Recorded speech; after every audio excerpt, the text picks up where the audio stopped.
Ayanacho delivered a stellar performance in the women's 6-7 kg category, defeating Uzbekistan Subibrona Ozoda in two fiercely contested rounds, 8-6 and 10-9, to book a place in the semi-finals. These achievements comes at a time of renewed optimism within the Nigerian sports ecosystem, following the successful elections of new sports federation leaders, including the new president of the Nigerian Taekwondo Federation, Tayo Opola. Well, now to the world of basketball, where Giannis Antetokounmpo had 37 points, 8 rebounds and 7 assists, as the Milwaukee Bucks erased a 12-point half-time deficit and beat the New York Knicks 121 to 111 in the early hours of this morning. Milwaukee's Ryan Rollins added a career-high 25 points. New York's Jalen Brunson scored 36 points, but hurt himself midway through the fourth quarter in a play that sparked Milwaukee's winning rally. Brunson appeared to injure his leg initially while scrambling for a loose ball in the fourth quarter. He remained on the floor but was moving. Then he was dribbling behind a three-point line near Milwaukee's bench when he fell backward in a clip-in and lost the ball.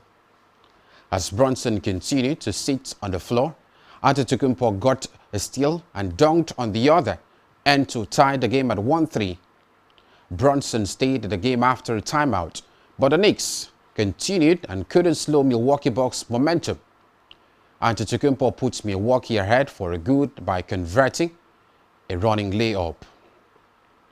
Away from that, now to the world of football, where after a slow start to the 2025 and 26 season with Atalanta, Nigeria forward Ademola Lookman finally got his first goal of the season for his club on Tuesday night, scoring in the Serie A Matchday 9 game at home against AC Milan. Lookman scored in the 35th minute of the game to level the scores at 1-1 after Italian midfielder Samuele Ricci had opened the scoring for the visitors in the 4th minute.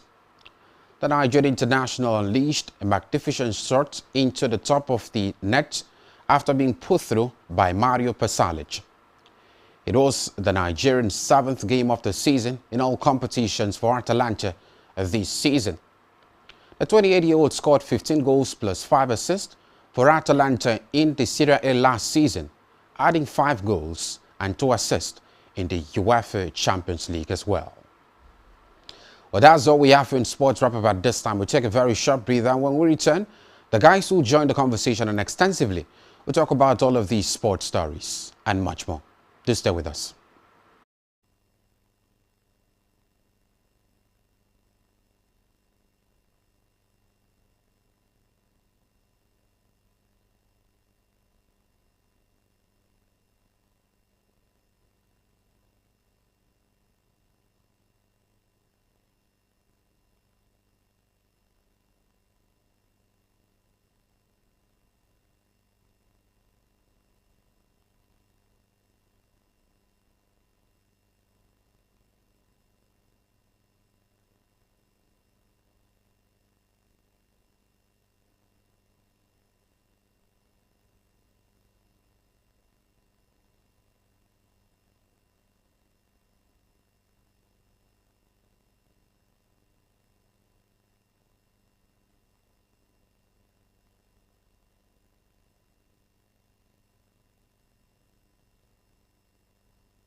Hello, good morning, and welcome to another exciting time. We talk about stories in the world of sports at Sports Central. And my name is Vlad, and looking exciting times ahead. Well, to be David Fonitina being part of that mix, and we have a full house, even behind the scene, everyone watching and keeping tabs on what's happening in the world of sports. And quickly, part of the conversation today would be in the world of tennis. And we see the party open, taking center stage and quite high and intensified. Also, we'll also talk about a talking point in the world of NBA. Game 3 thereabout for NBA, getting even fascinating and so important. And we talk about Antetokounmpo, Giannis scoring a whooping 37 points for the Bucks, adding up the number over the New York Knicks. Well, it would be such a conversation. Still in the world of tennis, the Hong Kong Open is still part of it, something to look forward to. Well, you know, bad news all around the world of football from a Nigerian perspective.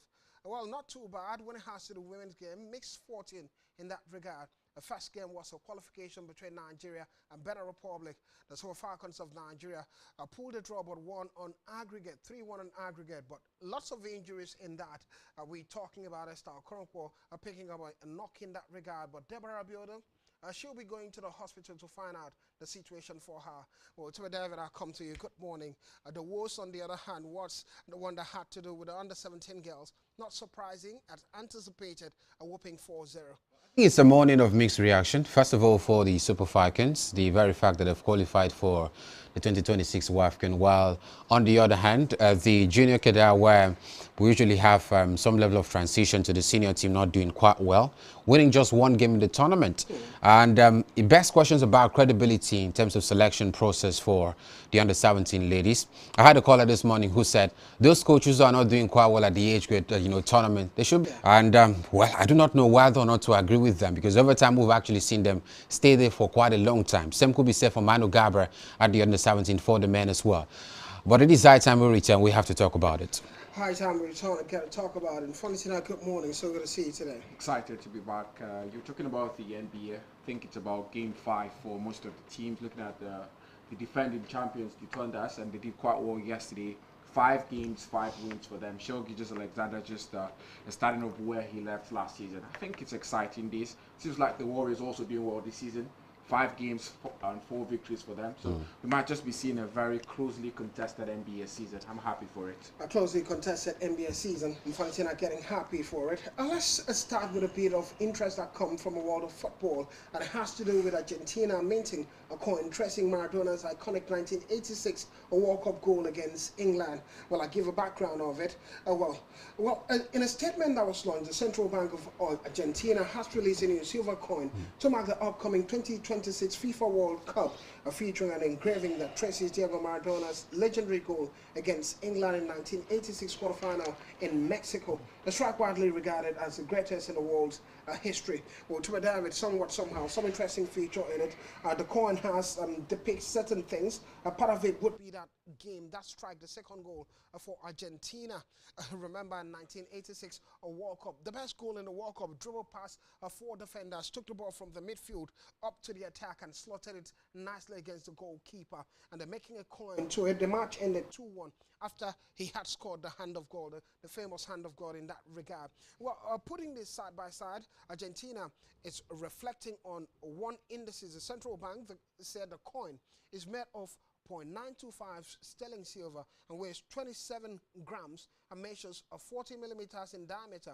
Only 2,000 pieces have been minted for the domestic market, while gold version with a similar design will be sold internationally, and each coin carries a symbolic face value of 10 Argentine pesos. So it's more expensive, has more value than the Argentine currency. One of these coins equals 10 Argentine currency, but it's basically what it is. I think the reflection is all about the World Cup that will be taking place within 3 continents, 2026 World Cup.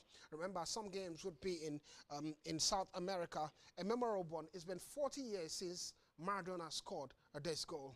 Iconic moment. What a way to remember such an iconic fellow. Well, first of all, And of course, that story broke about that iconic goal. The first goal that came to my mind was the hand of God, Yeah. because it still, feels iconic for me. But that at the World Cup, we actually had a player who scored a goal with his hands, without the referees, getting to be aware of what happened And then in there was split no seconds. Vieira, though. Absolutely. If it was Vieira, it would be It cancelled. would have been cancelled. But I think it's quite good that, the Argentina national team and the country basically are actually looking at the iconic figure at the Argentine national team. A man who's rightly still regarded as one of the best players. I do not know who's best now between Lionel Messi and Maradona, but I think it's a debate for another time. I just really wish that he would. Messi himself said Maradona was better. There are several It's indices just to being that. humble anyway, Yeah, sometimes. several indices. I feel if Messi was actually there during Maradona's time, maybe he would have scored more goals than what he scored at the moment. Because Maybe not. now we're talking about VAR. I mean, your goals will be ruled out if he's offside, or maybe there was a foul in the build up to that goal. So, And then in all of that, the goalkeeper was handling a back pass with a hand. It was also quite difficult for him to score lots of goals. well, a whole lot of complications surrounding Lots those. of tackles are there. Absolutely. Well, let's talk to Mfon about it. Mfon, you've seen the progress, and everyone is trying to build that momentum regarding the 2026 World Cup, the centenary of it, 100 years of a World Cup, and it makes all the difference now. I think most likely we're going to see other countries get to bring out iconic moment like that. But such an honor for the Argentine legend, Maradona. No, I think it's just about paying respect to people who've paid their dues in the world of football. And that's what we're seeing right now with Argentina for Diego Armando Maradona. The man did quite a lot for Argentina. I think for a long period, when we talk about Messi being one of the best Argentines, I think people forget that he played for a long time before finally giving Argentina a World Cup. But for Diego Armando Maradona, the man did it in his prime. So when you look at it, I think it's respect coming when it's due, because Maradona did quite a lot for the Argentine national team. Talking about Copa Americas, he won it a lot. Talking about the World Cup, he did that as well. So I would say nostalgia for the Argentines and a good way to remember the legend. Well, I just wish that the man was actually alive to Witness all of it. Yeah, all of this would have been such a happy time for him. But wherever he is, should be happy about this development. Well, the heavens smile when you talk about Maradona in the world of football, just like when you talk about Pele. Well, I reflect to what the guys have spoken about. I think in Argentina, Messi is such a legend, but in Argentina, Maradona is a god. Similar to Napoli. In Napoli, Maradona is like a god. Well, we move ahead and talk about a talking point in the world of sports then. Let's start from the Paris Masters in the world of tennis. Identities that comes with this one. We'll begin a Paris conversation looking at Norris stunning Carlos Alcaraz for the biggest win of his career. Well, funny thing, I want to start with David, but I'll start with you now. Yesterday we talked about it, and we're coming from an angle thinking it might be the end of the road for Cameron Norrie, but Alcaraz's loss has opened the door for the likes of Sinner having a shot toward #1. Absolutely. I'm being interested to talk about it. Yeah.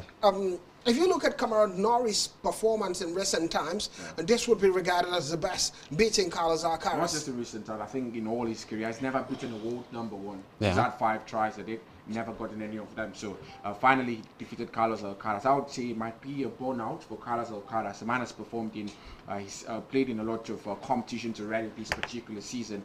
We've had different competitions, even the women's category, come out to talk about the tennis calendar. I think he's participated too much.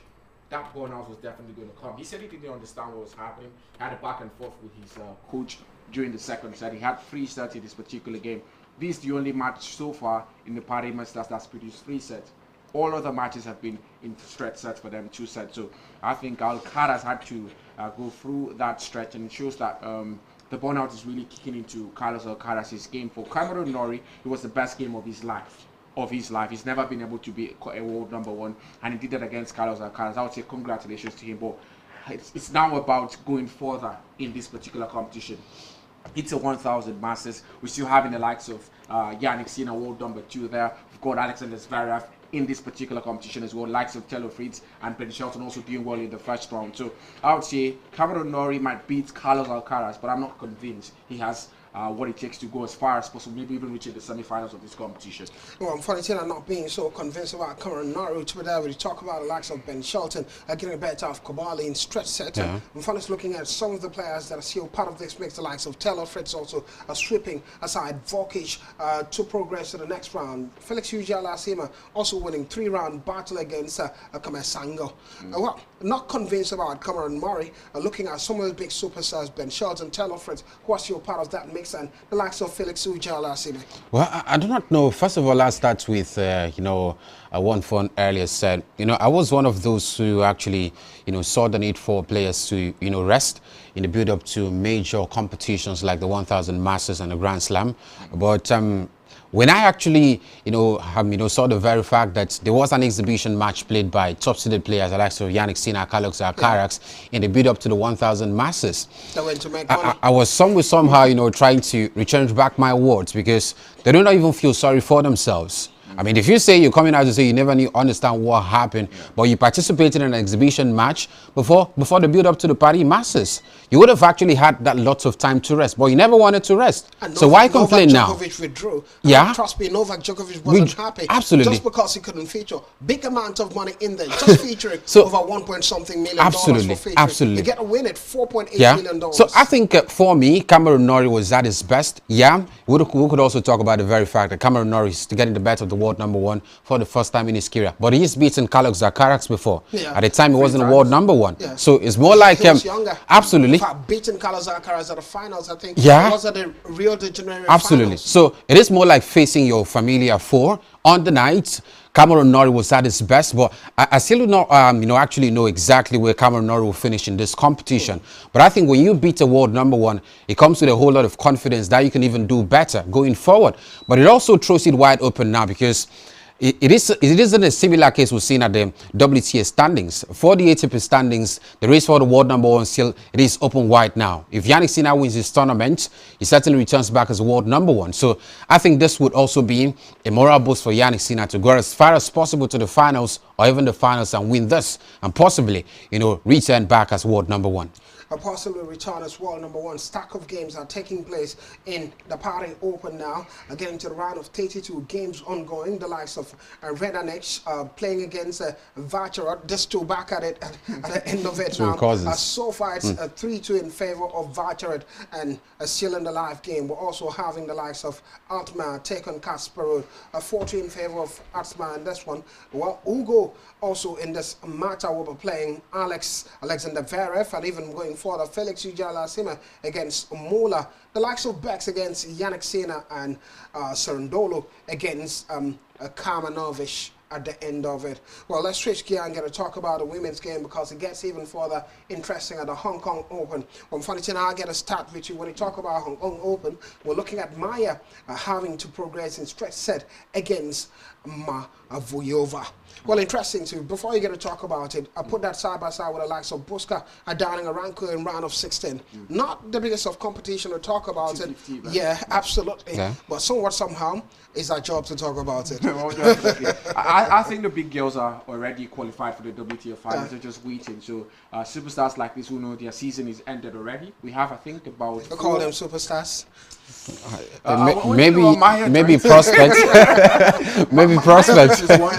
She's won tour level competition. Beatrice Admire, 250 event, not 500. But she's done quite well for herself. So when you look at I just thought of, not to interrupt your thought, I just thought about it while I was talking about the Hong Kong Open, and I was looking at the names and saying, who are these ones? The WTA finals. The WTA finals starts the 1st of November. Yeah, exactly. That's on, I think, Saturday. So you wouldn't expect top seeded players to play in the Hong Kong Open. Exactly. Yeah, and that's why we have 4 competitions ongoing at the moment.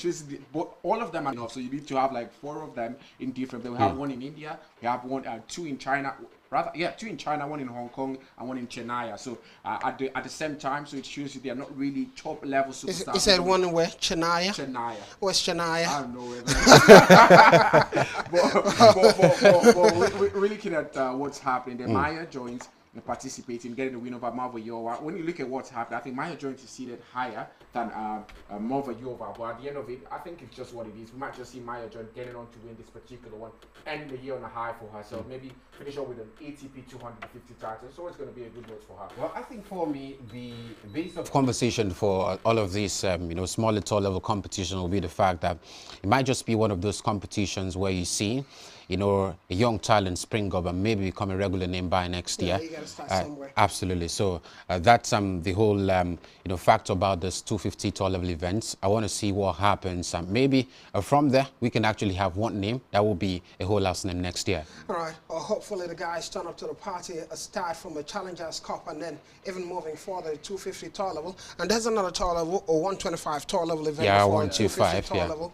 So the progress gets to happen before you get to maybe a 500 tall level, 1,000 masters, and we talk about Grand Slam tournament in that regard. And well, moving on before you get to talk about basketball up next, it would be, we're out of time. Before you get to talk about basketball up next, we mentioned something. When you're talking about players, looking at a schedule for some of these tennis players and they complain. I did mention something, and while we're talking about it, that they went for exhibition matches, it came to my mind. Trust me, while the players are complaining about a tight scheduling, if you withdraw some of those schedules, they'll end up also complaining that there's no more money in the sports the way it ought to be, because every schedule comes with money if you win it, if you feature at the end of it, you win. And it's that conversation. Well, quickly, let's do a wrap regarding the world of basketball, NBA. Well, 3 key games, we'll talk about it, we won't dwell on it. It would be the fact that Giannis Antetokounmpo, the great Nigerian, also scored a massive 37 points in the Bucks win, a 121-111 win over the Knicks. And similarly, Shai Gilgeous-Alexander was the MVP in regular season last time out, a 31 massive point for the Thunders as a lead to a comeback win over the Kings, just like the Warriors defeated the LA Clippers 98-79 to stay unbeaten at home. Well, funny thing, I pick one and talk about it. Shai Gilgeous-Alexander still being absolutely fantastic after last season, continuing where he stopped. So I think the stats would speak for talking about the Oklahoma City Thunder at this point, because after 5 games they've won 5. They've not lost any of them. It shows how good this side are. I was expecting the Cleveland Cavaliers to do the same as well, but the Cleveland Cavaliers have already lost 1. So it shows that maybe the Oklahoma City Thunder are just that good at this point. Shai Gilgeous-Alexander, he did so well last season. He's still continuing that same form. He's been the highest goal scorer, rather the highest point maker in 4 of those 5 games. It shows the man is still becoming the lead man of the, talking about the Oklahoma City Thunder at this point. So I would see, maybe it's just going to be that season where we see the Thunder do the same thing they did last time. But, and the most important thing is that out of the 5 games, they've played 3 on the road. So when you've won 3 away games already, and out of the 14 games, they're going to the first 14 games, they have 9 on the road. So when you win your first 14 games, what happens with the rest when you're at home? So it's probably going to be an even more easier season for the Thunders compared to last season. Well, Frontier, I think it's going to be an easy season for the Thunders compared to last season. We'll see how it happens. Last season, not many people anticipated the Thunders will go all the way to win it. It started like a house on fire, and we thought they're going to slow down and never slowed down.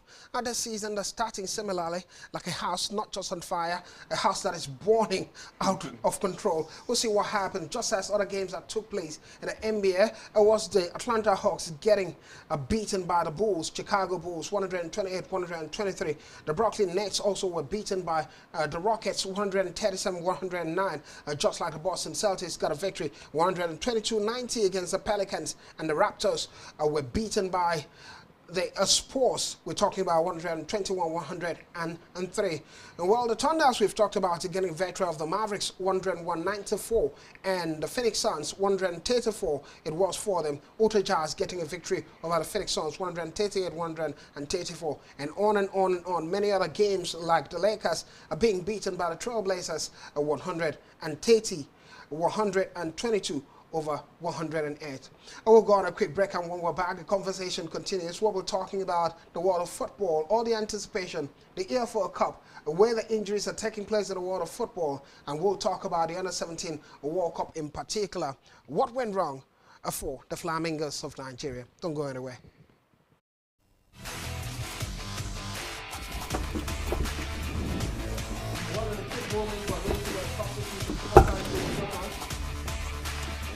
Right there, let's go.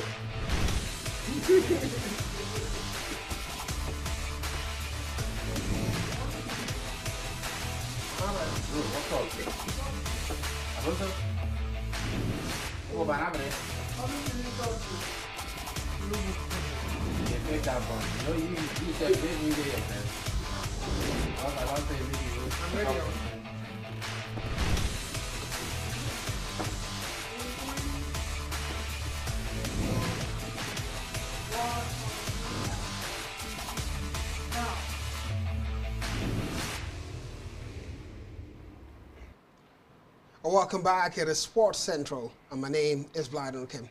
Exciting times ahead, and now we're going to talk about football. Here we go. Let's begin a conversation in World Cup. Such difficult times when you talk about under 17 from a Nigeria's point of view, not so quite exciting.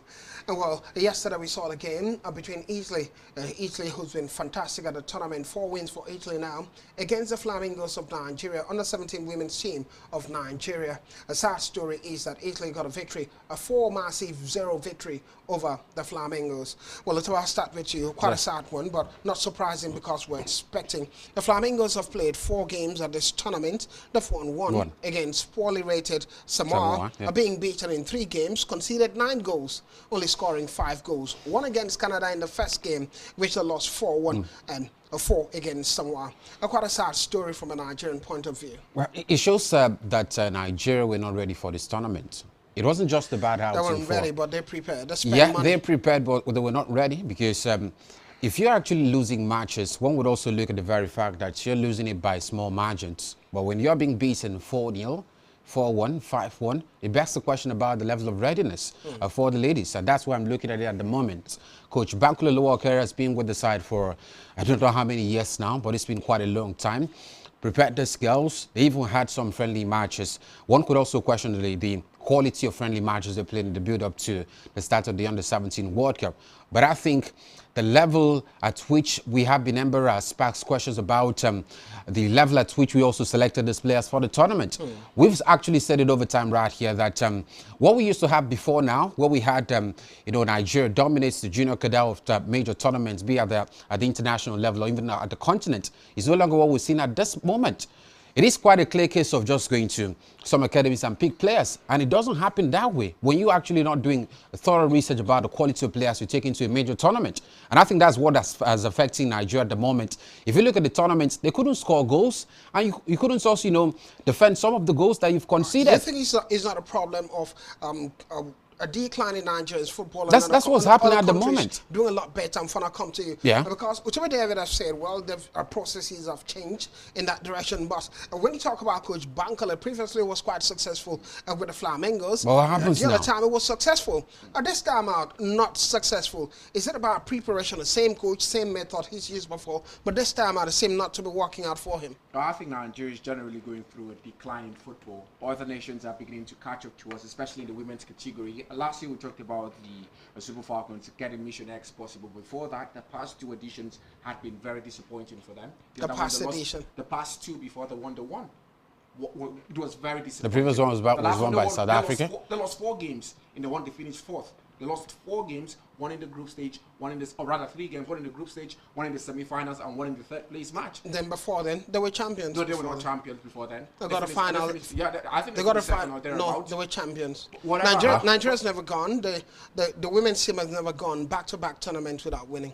Well, I think we need to do research on that better because I think in the past they wanted a penalty shootout against Cameroon. Oh yeah, true. No, we have lots of coaches being changed for the Super Falcons. If we can remember, the coach who was just dropped, Randy Waldrum, came in just a year before going to the World Cup. That's why we're having different coaches coming in. It took them to not doing well. Randy Waldrum took them to the previous Nations Cup. They didn't do well. Then they moved to the World Cup. They did quite well. And returning, then they needed him to stay. And they wanted to stay for a Nigerian coach who didn't do well as well. So that was the 2 previous editions of the World Cup. Because it was poorly performed. They got to the final, but they still won it via penalty at the final. I'm talking about the steady decline of Nigerian football now. I agree. It's been going worse because other teams. I was just checking the facts around. Other teams are catching up to Nigeria at the moment, so we need to do better than what we used to do in the past. All right, it's a clarion call. Everyone is talking about it. We tend to agree to it. We need to do better moving forward. Well, lots of games also took place at the Under-17 Championship, which we can talk about and just go through a bit of it. United States of America took on Netherlands. United States, it ended 1-1 in regular time, and they got a victory. Netherlands getting a victory 7-6 via penalties. And we're talking about Brazil thumping China 3-0. Those are people that are serious. North Korea on the 17th, 6. Morocco won. That was Now terrible. African side slumping. Very terrible. Morocco are the host of this competition. Absolutely. Mexico today would face Paraguay, and Spain against France today, and Canada against Zambia. 2 African sides out. Zambia, the lone team remaining now. And they could be next against Canada. Canada, a top side. Absolutely. Defeated Nigeria 4-1. What about Zambia? Japan against Colombia. It's going to be that conversation. Well, quickly, let's move ahead and talk about our talking point. The Super Falcons of Nigeria in a qualifying game towards the 2026 World Cup. The second leg of it took place in Nigeria at the Moshood Biola Stadium. Got an aggregate victory, but it ended 1-1 against Benin Republic. Ashley Plumter scored first goal for the Nigerian side, but equalized subsequently by the Beninese side. Well, at the end of it, Nigeria secured that position, a 3-2 aggregate victory towards the WAFCON. Well, they have a chance to defend that title now. I wouldn't want to dwell on this conversation, but just one thing I noticed, just as we saw during, I can put that side by side with the fact that Justin Magudu has been confirmed with a 2-year contract extension. It starts October 1st, 2025 and ends October 1st, 2027 for him. So we're looking at progression, but a big question. Well, before you get to talk about a best question, we've seen the success winning the Nations Cup. But one thing is remarkable, even from this qualifiers for me. Remember the Paris Saint-Germain midfielder. I talked about it during the Nations Cup. When she's not available, Jennifer Chejide, the struggle. And against Benin Republic, both legs. Yes, they've won, but that's not the scoreline we're looking at. Absolutely. I think they were actually below par in that second leg against Benin Republic. We talk about creativity-wise, not there. We also look at the right flank of, the Nigeria Super Falcons as well. Not as electrifying as possible. We've had Jennifer Chejin also being part of the squad. So all of these were actually loopholes to, of course, look at the very fact that there was some quality missing in some of the department for the Super Falcons. But, I mean, naturally you expect, Nigeria to get the better of Benin Republic. However they want to do it, whether it's by 1-goal aggregates, they have to. So that they got the job done. I think preparation-wise, the 2026 WAFCON is still far away from now, so they have to start preparing. Every international break, they need to play quality friendlies, put the house in order. Now, Justin Maduga has been awarded with a contract, so he shows stability at the national team level. They have to do everything possible to make sure they defend the title they won last time. Well, Ghana qualified in flying colours. The other conversation would be a surprise package. Egypt are qualifying for the Nations Cup ahead of Cameroon. Cameroonian football, women's football, questionable.